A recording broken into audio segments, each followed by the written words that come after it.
Hello sir, good morning po sir. Good morning naman. Hindi po ako makakapasok kasi may ang lakas po ng ulan dito, may bagyo. Yung lahat po ng dadaanan, baha. Ganun ba? Naiintindihan naman kita. Kaso lang, walang gwapo dito sa company ngayon.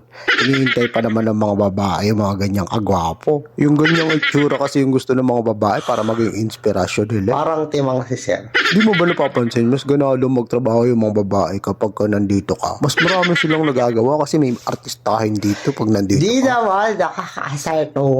Gwapo absent, walang ganun. Hindi na. Maganda kasi yung sales ng company kapag nandito ka eh. Iba yung inspiration na kukuha sa inyo. Kainis kayo sir. Ikaw, kung sure ka na talagang ayaw mo pumasok pero walang gwapo talaga dito sa company pag wala ka eh. Wait lang sir, titignan ko rin kung mayroon naman ako nabiling bangka. Papunta na ba ako dyan? Yun naman pala. Sige eh. na sir. Dadating na yung kahawig ni John Lloyd dito sa work. Huy, hindi na. Sige, wait ka Kainis. namin ah. Sige na po.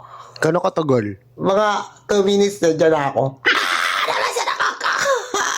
Ututong pala ka.